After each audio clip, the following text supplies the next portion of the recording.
Welcome to my channel. আশা করি তোমরা সবাই ভালো আছো।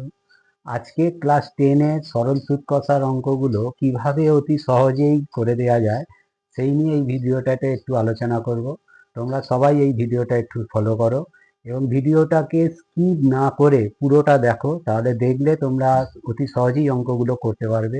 স্কিপ করলে একটু বুঝতে অসুবিধা হবে, সেই জন্য তোমাদের অনুরোধ করব তোমরা এই ভিডিওটাকে পুরো দেখো। ঠিক আছে, আমি করে দেখাচ্ছি, একটু তোমরা ফলো করো। এখানে আমরা চারটে জিনিস লিখব। একটা হচ্ছে পি, পি ফর প্রিন্সিপাল। ঠিক আছে, এটাকে আমরা আসল লিখব। ঠিক আছে, আর ফর রেট অফ ইন্টারেস্ট, এটাকে সুদের হার লিখব। টি ফর টাইম মানে সময়, এখানে আমরা ব্র্যাকেটে বছর লিখব। আর আই ফর ইন্টারেস্ট, এটা হচ্ছে মোট সুদ লিখব। ঠিক আছে, এবার এখানে এই চারটেতে আমরা বইয়ের যে কোনো অঙ্ক করে এই চারটেতে বসিয়ে আমরা একটা প্লেন অঙ্ক ও ফর্মুলা আই সমান পি আর টি বাই 100 এইটাতে বসিয়ে দেবো। বসিয়ে দিয়ে সমাধান করব, করলেই যে কোনো অঙ্ক হয়ে যাবে। ঠিক আছে, এইখানে কোনটা কি বসানোর হচ্ছেই আসল কাজ। ঠিক আছে, এখানে আসল মানে হচ্ছে পি, প্রিন্সিপাল। এই আসলে কি কি বসবে?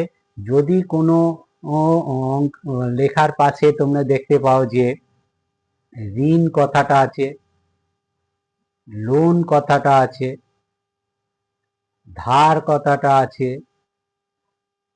জমা কথাটা আছে, আর এর এর একটা কথা থাকলে এইগুলো সব তোমাদের এই পিতে বসবে। ঠিক আছে, মনে করো যে তোমার বাবা ব্যাংকে 15,000 টাকা জমা রাখলো, তাহলে সেটা কোথায় বসবে? পিতে বসবে।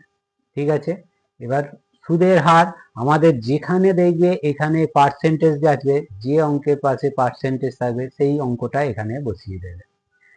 সময়, এখানে সময় মানে বছর থাকবে, 2 বছর 3 বছর।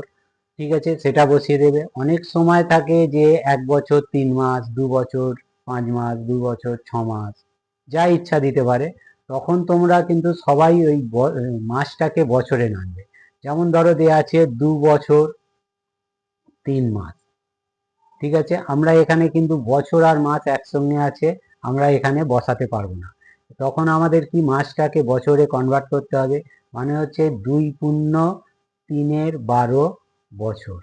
ঠিক আছে, এইটাকে এটা দিয়ে কেটে নেবে, 1 4 পূর্ণ সংখ্যা ভেঙে দেবে, 4 দুগুণে 8, 1 9, 9 4 বছর। আমরা তাহলে এখানে কি করব? এই 9 4টা আমরা এখানে 9 4 বছর বসাবো।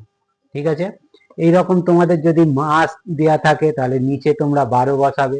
যদি দিন পাও কখনো, তখন তো আমাদের কি করতে হবে? 365টা নিচে বসাতে হবে। মানে তোমাদের বললো একদিন, একদিন, এই একদিনকে বছরে নিয়ে যেতে হবে। একদিন মানে কত? 1/365 বছর। তখন তোমাদের এইটা এখানে বসিয়ে যাবে। ঠিক আছে, ধরো মনে করো তোমাদের 146 দিন কোনো কারণে বেরোলো। এই দিনটাকে তোমরা কি করবে? বছরে নিয়ে যাবে। কি বলেছি? 146/365। ঠিক আছে, একে 73 দিয়ে কাটবে 5, এটাকে 73 দিয়ে কাটবে 2, তাহলে হলো কত? 2 এর 5 বছর। তাহলে দিন দিলে তাকে বছরে নিয়ে যেতে হবে, মাস দিলে তাকেও বছরে নিয়ে যেতে হবে, নিয়ে গিয়ে এখানে বসাতে হবে। আর মোট সুদ মানে কি? যেটা হচ্ছে তোমাদের বলবে সুদ বাবদ,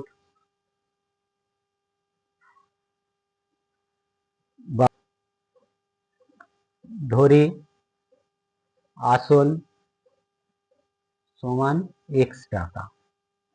ঠিক আছে, আসল সমান x টাকা। ঠিক আছে, যে সুদ আসলটা দেবে, তাহলে মোট সুদ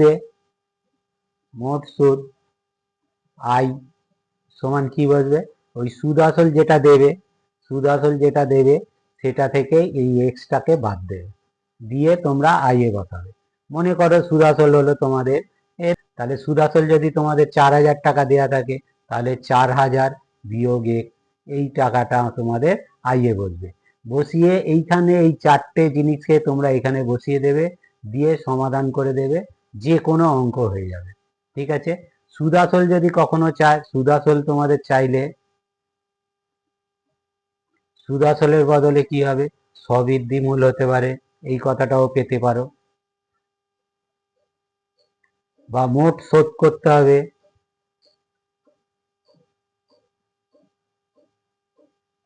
হবে, এই কথাটা চাই পেলেও তোমরা সুদ আসল বের করবে।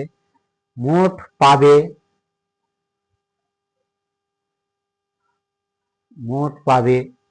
এই কথাটা বললেও তোমরা সুদ আসল বার করবে।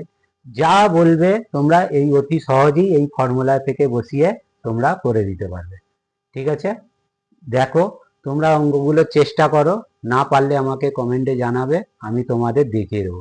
যে কোনো অঙ্ক কিন্তু এই ফর্মুলা থেকে, এই জিনিসটা যদি বুঝে থাকো, এই জিনিসটা থেকে তোমাদের যে কোনো অঙ্ক হয়ে যাবে। ঠিক আছে, তোমরা এই ভিডিওটাকে ফলো করো, দেখবে সবাই পারবে। যদি ভিডিওটা ভালো লাগে লাইক করো, সাবস্ক্রাইব করো, আর বন্ধুদের মধ্যে এটা শেয়ার করো। হ্যাঁ, যদি ধরো তোমাদের একটা অঙ্কতেই দু রকম দিল, যেন ধরো তোমার বাবা কিছু টাকা ব্যাংকে ও পোস্ট অফিসে রাখলো, ঠিক আছে, এবার সেখান থেকে ওই একই জিনিস হবে, দুটোতেই তোমরা PRT-তে বসাবে, PRTI, দুটোতেই বসাবে PRTI। এরকম তোমাদের কি করতে হবে, তাহলে করতে হবে। PRT বাই এখানে 100, এখানে হচ্ছে PRT বাই 100। ঠিক আছে, এখানে তোমরা ধরো এটা 1 দিতে পারো, এটা শুধু রাখতে পারো, বা এটাকে 1 1 1 করে এটাকে 2 2 করে রাখতে পারো, যেরকম ইচ্ছা তোমরা করতে পারো। তখন কি করবে, দুবার করবে, দুবার অঙ্কটা করে, যদি তোমাদের বলে যে দুজনার ব্যাংক ও পোস্ট অফিসে সুদ সমান হবে, তাহলে দুটো আয়কে সমান করবে। যদি বলে যে ব্যাংক ও পোস্ট অফিসে মোট সুদ এত টাকা হবে, তাহলে দুটোকে যোগ করে ওইটার সঙ্গে সমান করে সমাধান করে দেবে। এরকম যেরকম ইচ্ছা দেবে তোমাদের, সব তোমরা কিন্তু এই আগের যদি এইটাকে ফলো করো, তাহলে তোমরা সবাই এই অঙ্কগুলোকে পারবে। যে কোনো অঙ্ক দিলে তোমরা পারবে, সব সময় এইটা খেয়াল রাখবে। আর কোথায় কি বসাতে হবে এইটা তোমাদের একটু ধারণা করতে হবে, ধারণা করলেই যে কোনো অঙ্ক হয়ে যাবে। ঠিক আছে।